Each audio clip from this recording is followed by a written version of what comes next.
The following is a presentation of Muddy River News. A great night's sleep starts at Harvey's Furniture. Check out the large selection of complete bedroom sets.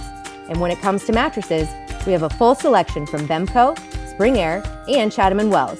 Harvey's Furniture. Our home, your home. Coming up on Muddy River Gems, browse through the Easley Pioneer Museum in Ipava. Between Ipava and Bernadotte and Table Grove, there are hundreds, thousands of acres that were in the 40s devoted to training at Camp Ellis and a prisoner of war camp. Bill, we're looking at a picture of you now with your wife. Yes. On the day you were married? Yes. You were how old at that time? 19. You were 19. How old are you now? I'll soon be 99. 99. How's your memory about Camp Ellis? Oh, I can remember everything. That's on the next Muddy River Gems, sponsored by Dot Foods. Welcome to the Daily Muddy. My name is David Adam. I'm the editor here at Muddy River News. I am filling in for Ashley Conrad. I don't have the nice long hair that Ashley has. However, her sparkly pen is here in her remembrance. She is unavailable today, so I'm filling in. And joining me today is a good friend who has sort of just recently joined the Muddy River team, although from an hour away. Pat Greenwell with Shelby County Implement, the author of the Hort Report. How are you, sir? Good. Thanks for having me on, Dave. I'm glad that you drove over from Shelbina to join us. I know you have other things to take care of. When you come to town, you have to do two or three things at the same time. I do. But we've just started adding your column, the Hort Report, to our website. Explain to people what the Hort Report is. Well, the Hort Report is an article I started writing almost 18 years ago for the local paper, the Shelbina Weekly.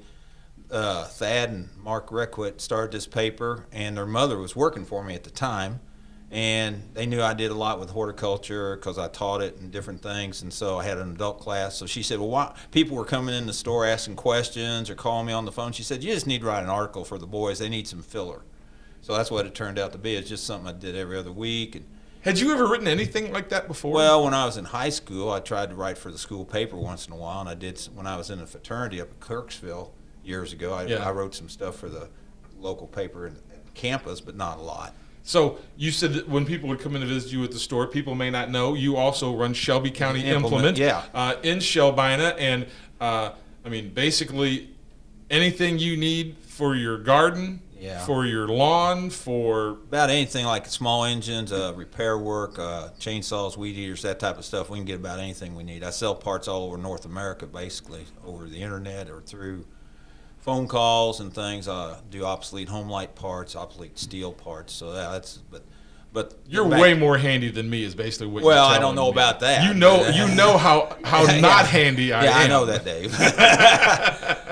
Anyway, so getting back to the Hort Report. So we started that, and it was really interesting how it started out because people would come by the store, they'd call me, or they'd be in one of my classes or something, and they'd just say, hey, I got a problem with this, or got a problem with that, what can I do?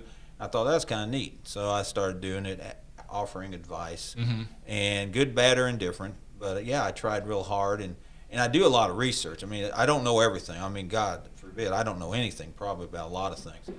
And but that's what I do. I have people give me a question or write me or call me or something, and I do some research. I want to make sure I'm telling them the right thing. Well, the first thing I was thinking about is the column that you wrote last week about watermelons and cantaloupes. Yeah. And I thought, does Pat grow all of these things on his property that he writes about? And I can't imagine that you have that much room to grow everything that you write about. I do. We do. What do you have at because you have your own farm too. Yeah, and it's mainly grass and hay and things like that. Run cattle on it. But our garden's fairly good size, really, compared to what it used to be. Now, do you run the garden, or does your wife run the garden? No, I do a lot of the planting and everything. Laura helps. Okay. She's over there nodding her head, so she helps a lot. But, I do most. I was out early this morning about 6 o'clock after I did my walk and prayed the rosary while I was walking. Yeah. And it was humid and everything. I'm out there picking tomatoes because I know I got to do that because I was in the community garden at the Catholic Church in Shelbina last night picking tomatoes, and Laura was picking green beans. And everything. So just things like that. But I do. I try to grow, The cantaloupe and the watermelons, yeah, we grow that ourselves. So I kind of knew that a little bit. So you've been basically involved in ag education Long time. a lot. Give everybody your background. I mean, you've worked at Truman State and at high schools. I got to give some clarification on that. I've back in the 80s, I was the oldest son, and my brother Mike and Dad, we went to college and everything, and Dad came to me one day and he said, there's not going to be a lot of room for all of us here, so you kind of need to do something else. So I thought, well, I can go be an ag teacher. Mm-hmm. So I went to MU and got my master's, and later on got my specialist in ag ed. I started teaching at Hannibal in the fall of 1984, right before the sesquicentennial, and that was a big deal down there. So I got to learn a lot of things and meet a lot of people. But I taught ag at the vocational school at Hannibal for 2 years. And I went to South Shelby in the fall of '86. Mm-hmm. And Herman Pieper, my ag teacher, best friend for an ag teacher you could ever have, and he came to me and he said, we got to get more students. So we decided we were going to build a greenhouse. And we had to do a survey. We had to survey all the kids, like from the 5th grade all the way through high school, who would be interested in having a greenhouse. And about 70 girls signed. I mean, it was unbelievable how many kids wanted to do that. No kidding. So we built one of the first greenhouses in northeast Missouri, and that was we started in the spring of '87, and then we went and picked up I looked it up last night. Herman and I drove to Kansas City and picked up the greenhouse in one of our livestock trailers.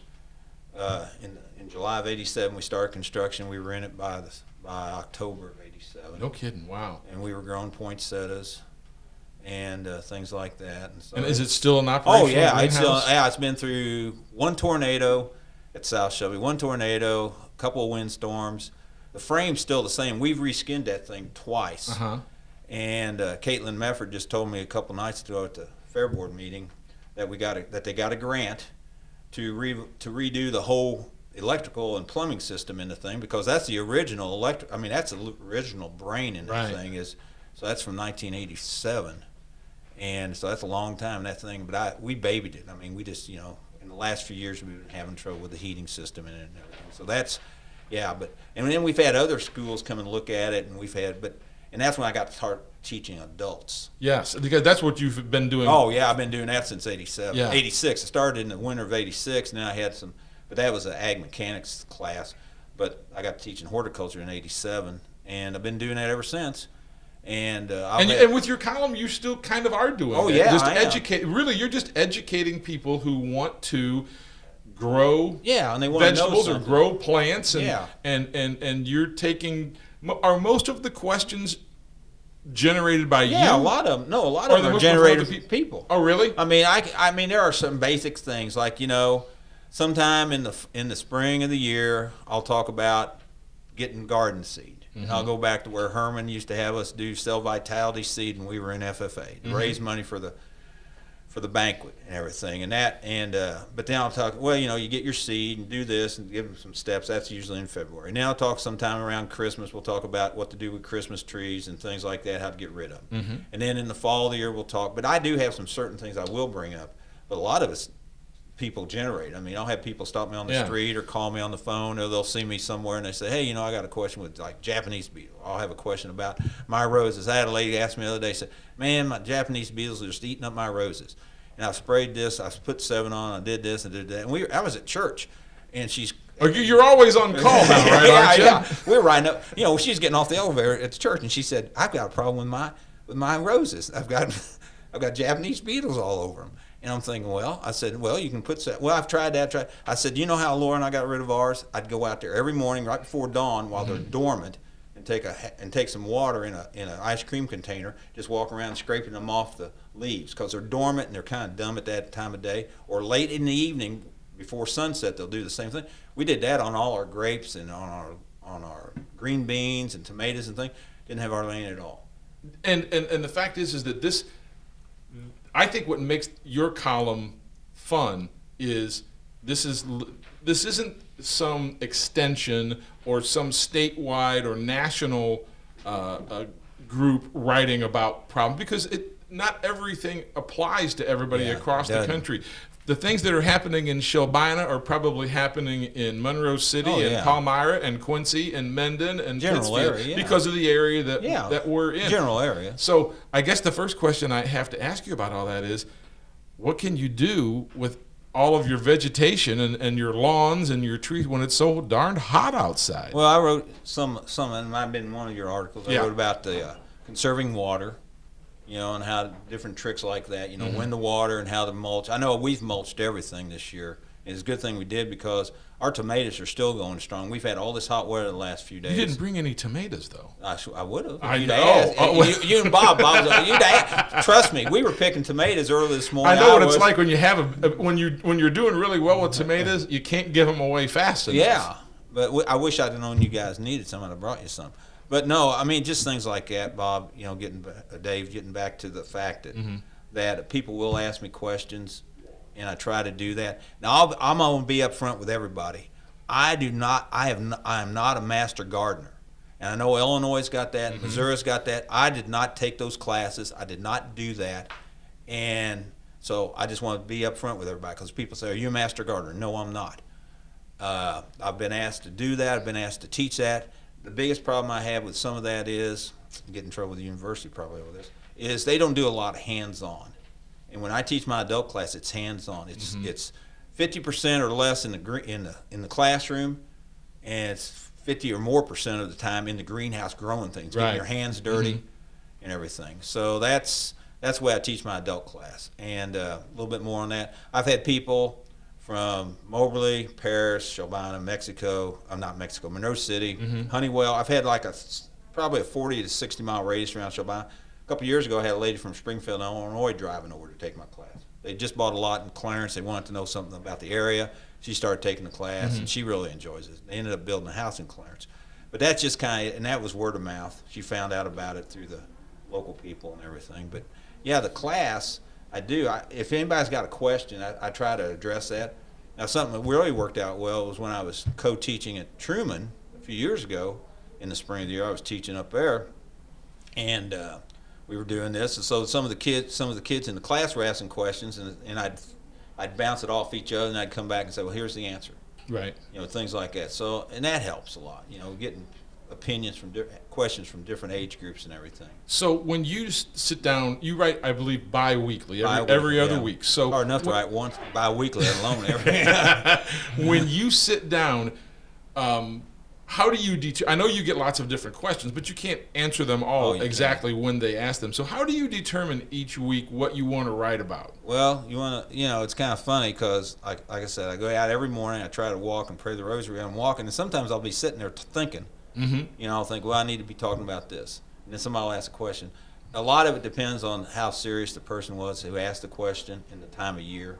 That's what I had to figure, is the time of the year that the question was being asked. Yeah, and, some people, like right now, I'm thinking in my mind, we got to start planning for next year. I mean, you got to start doing these things. Like, I told my wife last night, she brought me one of these zucchini. It was out of the one there at the church, and it was all moldy and everything.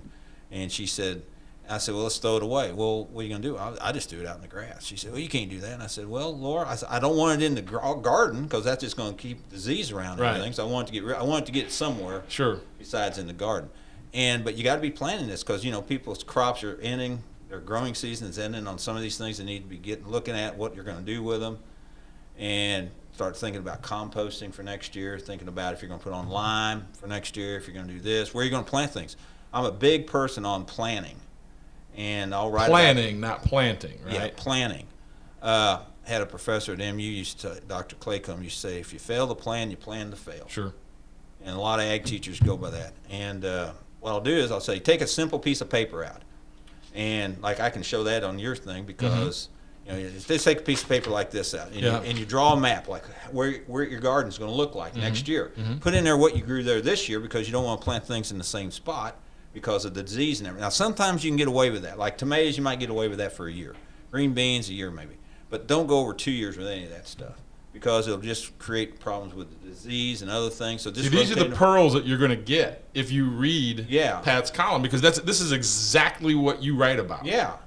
I write about things that happen to me. I know one thing, next year we're going to do a lot more I'm going to do a lot more planning as far as getting my seed planted a lot sooner than I have in the past.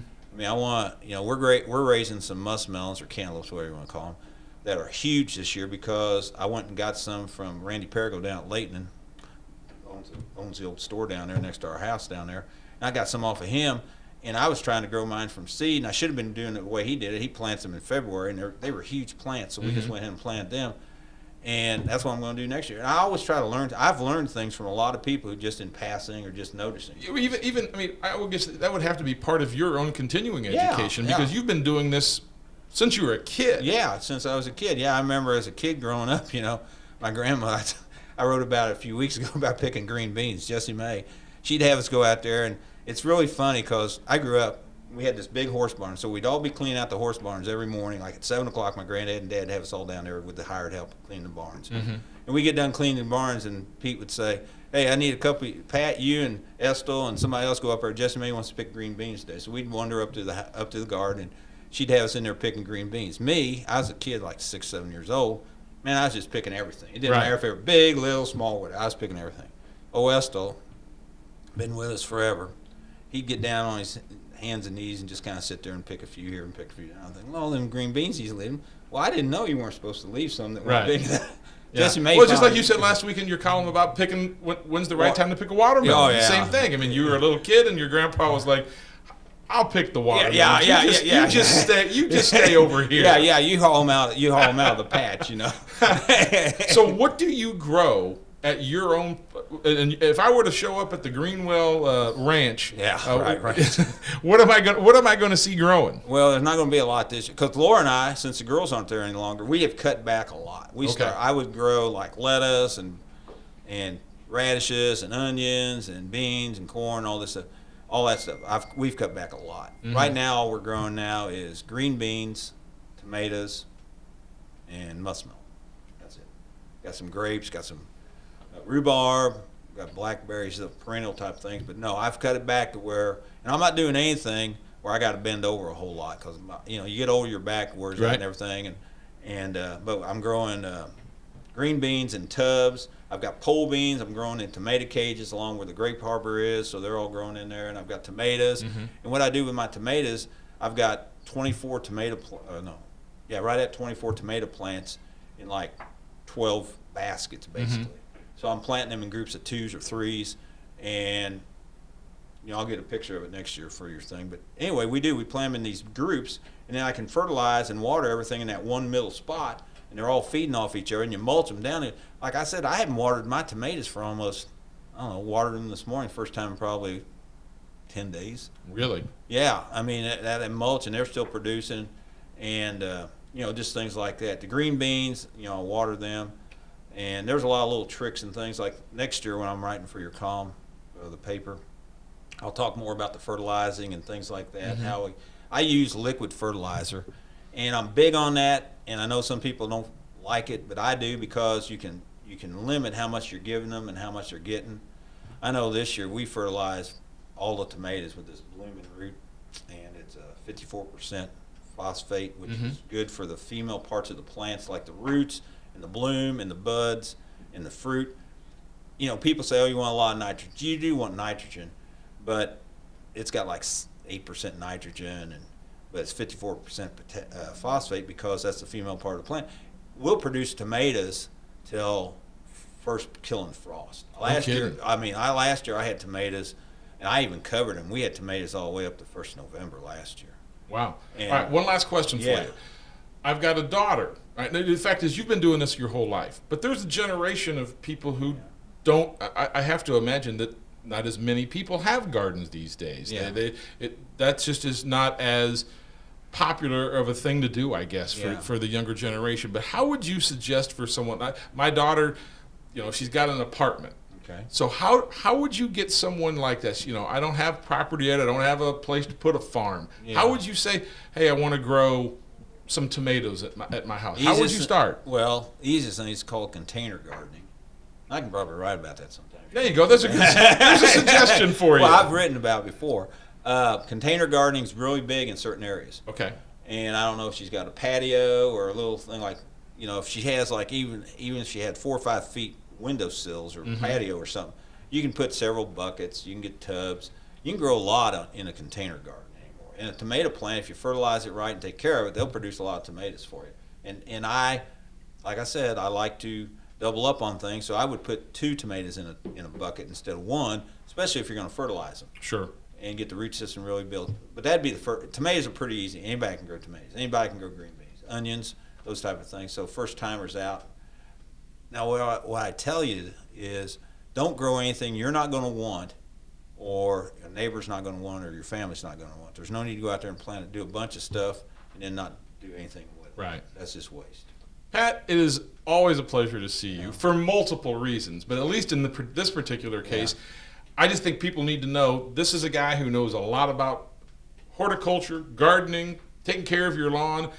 Pick him up. We run his column every other week on Muddy River News, and thanks for coming over to visit. Yeah, and if I don't know it, I'll try to find it. I'll try to do the best I can to find the right answer for And you it. can find his contact information at the bottom of his column. Coming up next, it'll be Meg Duncan to let us know what's happening in Hannibal.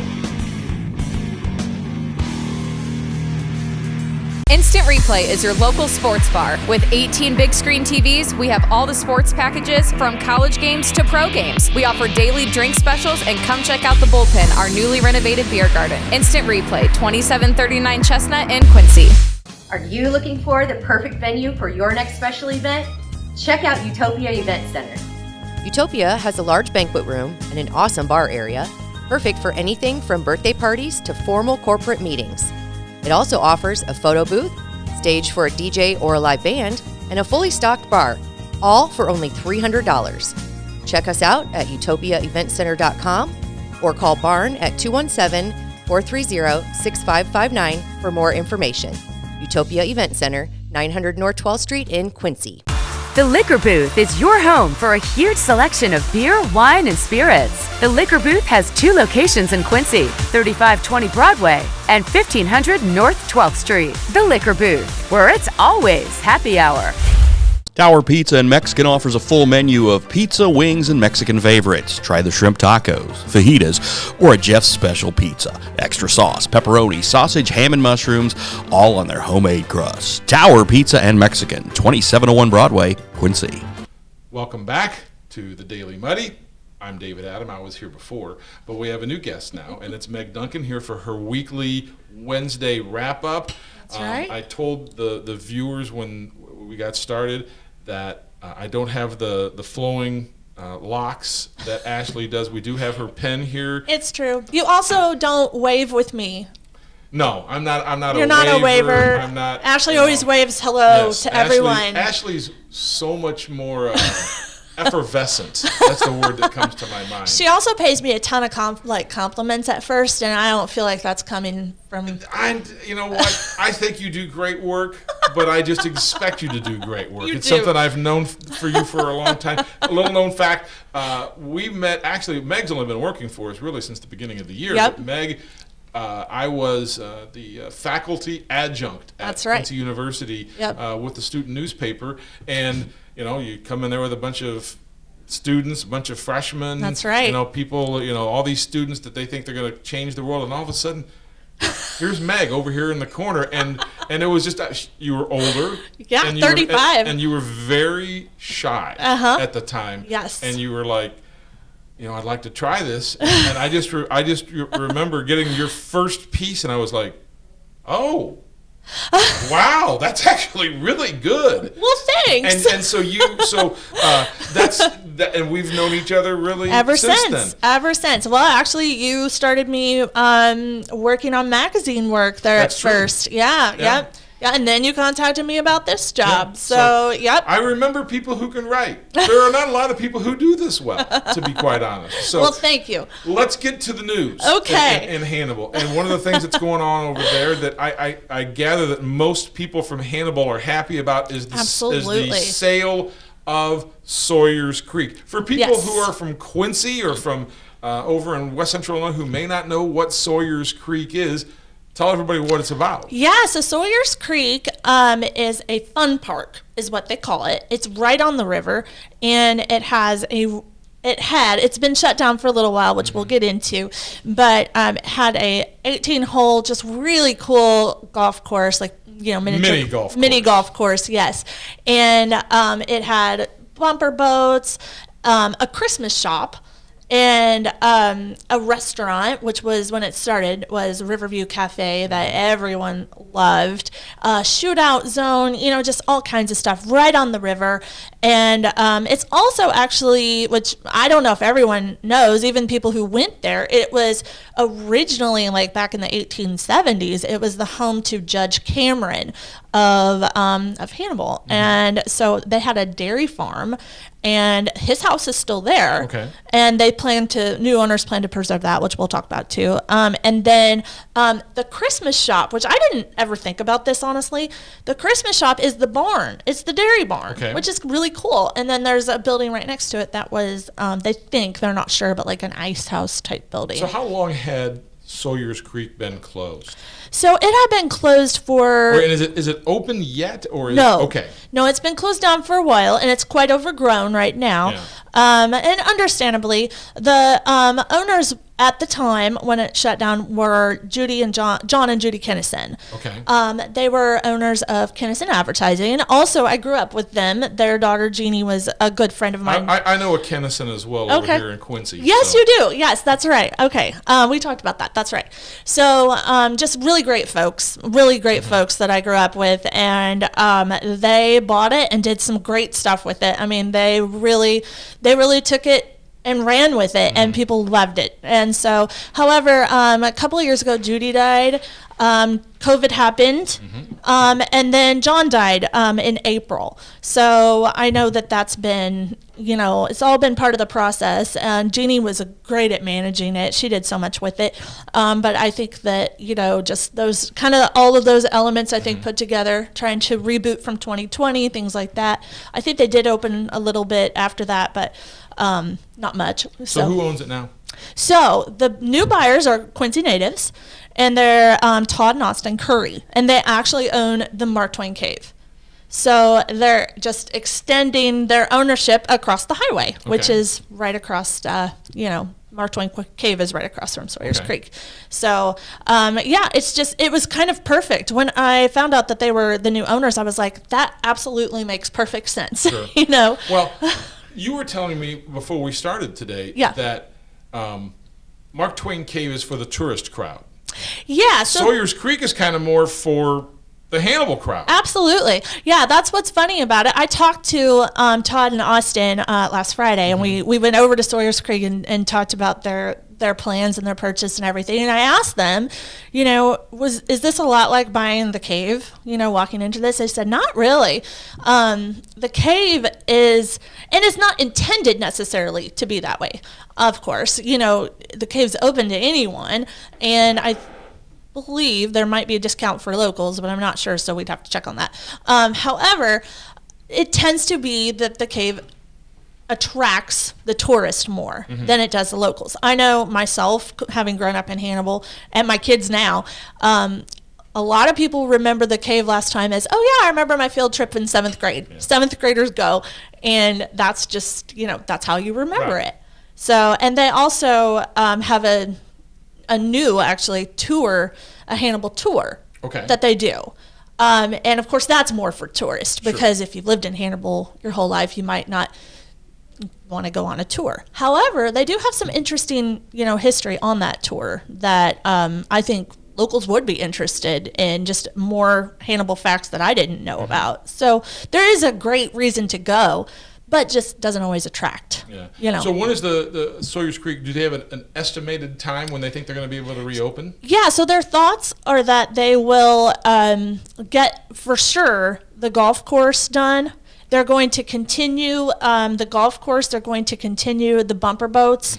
Of course, the fish. And that's what they said. The fish were the most asked about. They're like, what about the fish? Well, see, they have, so, and I imagine anybody as a kid in Hannibal remembers going and feeding the koi at that. It's in the bumper boats. Right. And, I mean, you would buy the little feed for 25 cents, I think, I don't know. And then, you'd throw it in, and just all these, like, gaping mouths, would be at the top of the water. And it was just like, fascinating. I don't know why, but we all remember it. Sure. We all remember it. And so they said that is their most, one of their most popular questions since they've done it is, what about the fish? And he's like, the fish are fine. So they've actually, I'm sure They've survived? Yeah, they've survived. I'm sure it's family of family of family, but they are there, and they were feeding them while I was there, and same old thing. I was like, wow, I felt sort of transported back to standing there with my grandma, you know. So when, do they think they can actually like open up the golf course this fall? Or Actually, is that something they could do? Wait to do it all spring. Yes, I think that they'll have an open season next spring or summer. But they are working already. So they've been over there and they're already like, you know, cleaning up the golf course, getting things cleaned up. And right now they're trying to decide what they will do with the barn as far as reopening a Christmas shop or possibly doing something different. Okay. But they know for sure that there will be the mini golf, right, which is a big draw for them, of course, because I mean, just as their, you know, park, or their campground, they wanted to have a mini golf course, so that worked out well. And so they'll definitely have that. They currently said they don't really have time to reopen a restaurant, but they are hearing a lot of people say, hey, we'd love to have that restaurant back. And it really is a cool place because it has like a balcony on back that you can sit on that just has the most beautiful view of the river. So they kind of said, well, if somebody comes along that has some real good experience in that area, or our current restaurant would want to change locations or something like that, then they'd definitely be willing to look into the restaurant. Gotcha. All right, other big news. Now, I don't know if this is big news in Hannibal or big news in the Duncan home, but school started. Yeah, that's right. So are you among, I see the memes on social media where it's like the kids are at the bus stop, and as soon as the bus pulls away, you know, mom and dad pull out the bottle of wine and party or whatever. Are you of that kind, or are you standing there with tears rolling down your face as your babies go off to school? I'm kind of in the middle of that, I guess. Okay. Because, like, my kids are a little older. My oldest is a junior, and my youngest is an 8th grader this year, which I'm still getting used to saying both of those. Right. And so he drives them to school. Oh, well, that makes it even easier for you. Well, exactly. Now, I had always driven them, which before we moved, we really lived like maybe less than 3 minutes from the school. So, but driving them when we moved was, I mean, you're living in New London, right? Yeah, we live rural New London. So I mean, how long of a drive are you about making? 25 minutes to the school, which it's amazing that we still found it in the Hannibal School District, but it's right on that line. And since they grew up there, I wanted them to stay. And so, yeah, I can't say, like, I'm definitely one of those, like, oh, I can't believe he's driving, but now that I don't have to. The driving thing is wonderful. You worry about it and worry about it. And then after about a week of you not having to go pick them up, it's fantastic. It's the best thing in the world. It is absolutely amazing because you're just kind of like, oh, I can like stay in my pajamas 20 minutes, 30 minutes longer and have some coffee before I have to get ready to go to work. It's fantastic. So then I got to ask you about the next, then there's the next phase, which is the girlfriend. Are you ready for this? Are you already dealing with it? I'm not dealing with it yet. Because I'm sure your son is going, Mom, no! I'm sure Don't talk about this. Sorry. But I just remember... Disclaimer, he never watches this. Anything I do, he never pays a bit of attention to anyway. I just remember that when I was worried about it too. But then when they started hanging out with, a girl, their boyfriends after school, they were happier. Yeah, right? That makes sense. You didn't get grumpy teenager person. And I could say that was across the board with all my kids. I like that. As long as the kid, you got to make sure it's a good kid. Yes, absolutely. And that's kind of our thing. Like, he really, at this point, he's so into hunting, fishing, and building that he doesn't seem to want to, and he had a job this summer restoring old cars, helping restore old cars. So that's his whole life. And right now it's hard to, he doesn't look too much outside of that. That's okay. And so, and it's great because he has this amazing group of friends and they get together a lot. So I haven't had that part yet come in. And honestly, I'm a little nervous about it. Because I have, as well, you should be. I have 2 boys. I don't have a girl. That means when I get old, like, those girls have to like me if my kids are going to come see me. So I have to make, like, I have this extra invested thing on, I have to find somebody for the, I know I don't have to find some, they'll find them themselves. Yeah. Might have been but you got to trust them. Yes. You got to let them find the people that they're going to find and trust that they're going to make the right decisions. Yes. and support them when they don't, but it's those are two big, the driving of the car worries Yes. you and worries you, oh my gosh, Yeah. you're going to crash the car. And then it's like after a week, it is like, this is great. Oh. I don't have to pick you up All anymore. the way. Go crazy, knock yourself out. Yeah, I always said I was super worried about it and like really cautious until I needed a gallon of milk from the store.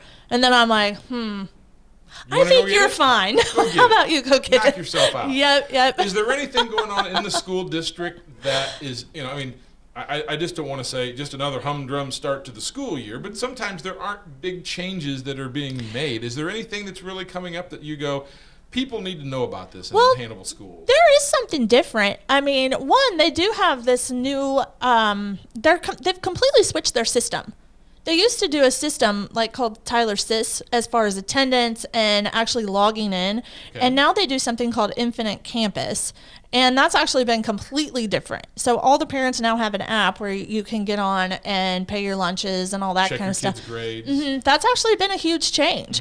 And so that has been really helpful as far as getting yourself registered. So that changed a lot there.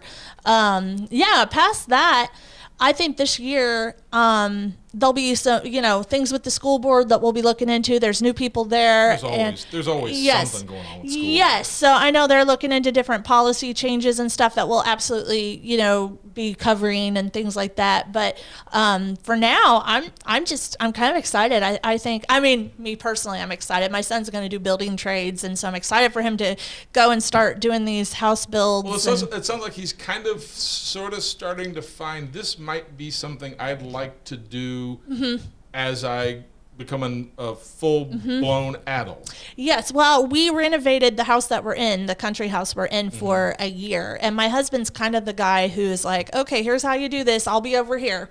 And so he pretty much just took these projects on himself. So he can kind of do electrical work and all that jazz all by himself. And there's a lot of people who need that stuff Oh, he done. gets calls now. Yeah. It's great. And so far, nothing has fallen apart. So we've lived there for over a year. And so to summarize still your standing. son's life here on our little thing here, Yes. he doesn't have a girlfriend. You're welcome, Connor. School started, and you're becoming a jack of all trades around the house.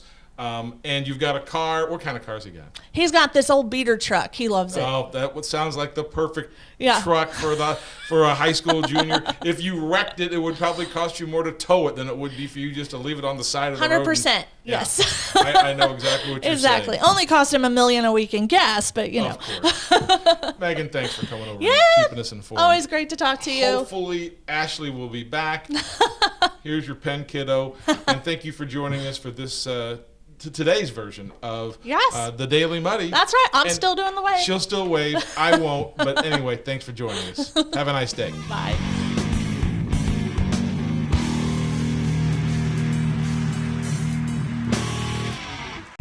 Muddy River News. Our home, our news.